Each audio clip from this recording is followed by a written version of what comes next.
नमस्कार। इस समय हम मौजूद हैं महाराष्ट्र प्रदेश के नागपुर में, जहां बाबा भीमराव अम्बेडकर जी ने बौद्ध धर्म अपनाया था और आज दीक्षा भूमि इसका नाम है। आज जानेंगे, हमारे साथ इस समय मौजूद हैं डॉक्टर इंद्रेश प्रताप सर। बाबा साहब ने हिंदू धर्म त्याग कर बौद्ध धर्म क्यों अपनाया, क्या थी वो वजह? तो आपको बता दें कि डॉक्टर भीमराव अम्बेडकर को भारतीय संविधान का जनक कहा जाता है, जिन्होंने निचले तबके के लोगों को समानता का अधिकार दिलाने के लिए न केवल सिर्फ सामाजिक तौर पर बल्कि कानूनी तौर पर भी खूब संघर्ष किया था। पर क्या आप जानते हैं कि उन्होंने हिंदू धर्म छोड़कर बौद्ध धर्म क्यों अपना लिया था? आइए जानते हैं कि इसकी वजह क्या थी। तो आपको बता दें कि भारतीय संविधान के जनक बाबा साहब डॉक्टर भीमराव अम्बेडकर जी आजीवन कमजोर और निचले तबके के लोगों, मजदूरों और महिलाओं को समानता का अधिकार दिलाने के लिए लगातार प्रयासरत रहे। छुआछूत, जात पात और वर्ण व्यवस्था से बेहद आहत रहते थे। इनको पूरी तरह से खत्म करना चाहते थे, जिसके लिए काफी कोशिशें भी की। संविधान पर भी इसका असर दिखता है। हालांकि एक वक्त ऐसा आया कि जब उन्होंने हिंदू धर्म छोड़कर बौद्ध धर्म अपना लिया। आइए जानने की कोशिश करते हैं कि उन्होंने ऐसा क्यों किया और बौद्ध धर्म को ही क्यों अपनाया। इंसान के लिए ये जरूरी मानते थे बाबा साहब का मानना था कि इंसान के विकास के लिए स्वाधीनता, समानता और बंधुत्व का होना बेहद जरूरी है। वह कहते थे कि मुझे ऐसा धर्म पसंद है जो इंसान को ये तीनों चीजें सिखाता हो। बाबा साहब की मान्यता थी कि धर्म इंसान के लिए ही नहीं, न कि इंसान धर्म के लिए। इसके विपरीत हिंदू धर्म में जन्म लेने के बावजूद उन्होंने बचपन से ही जात पात, असमानता और छुआछूत जैसी कुरीतियों का सामना करना पड़ रहा था। उनको लगता था कि इस धर्म में महिलाओं, दलितों और मजदूरों के साथ भेदभाव होता है।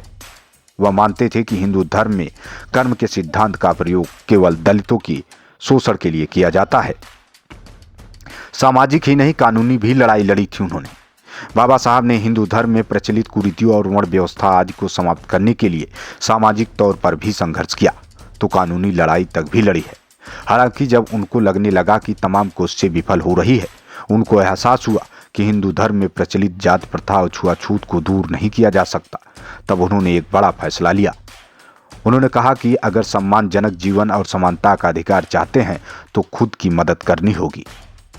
बचपन से ही जात पात का दंश झेल रहे बाबा साहब ने 13 अक्टूबर 1935 को एक बड़ी घोषणा कर सबको चौंका दिया था।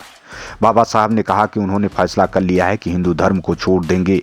उनका मानना था कि व्यक्ति के विकास के लिए जरूरी करुणा, समानता और स्वाधीनता का जाति प्रथा के चलते हिंदू धर्म में अभाव है। इसलिए 14 अक्टूबर 1956 को डॉक्टर भीमराव अम्बेडकर ने नागपुर में अपने 3.65 लाख समर्थकों के साथ हिंदू धर्म छोड़कर बौद्ध धर्म अपना लिया। उनके इस कदम को धर्म परिवर्तन की सबसे बड़ी घटना के तौर पर भी जाना जाता है।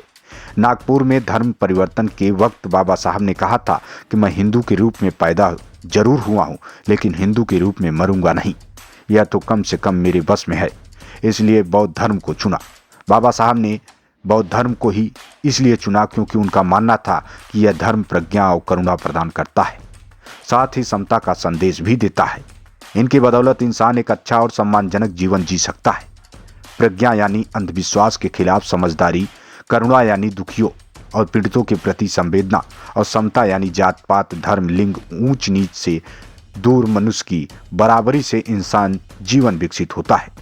धर्म बदलने के बाद उन्होंने कहा था कि उन्होंने धर्म परिवर्तन नहीं किया है, बल्कि धर्म जनित दास्ता से छुटकारा पाया है। 14 अप्रैल 1991 को जन्मे बाबा साहब भीमराव अम्बेडकर ने केवल 65 वर्ष की अवस्था में 6 दिसंबर 1956 को इस दुनिया को अलविदा कह दिया था।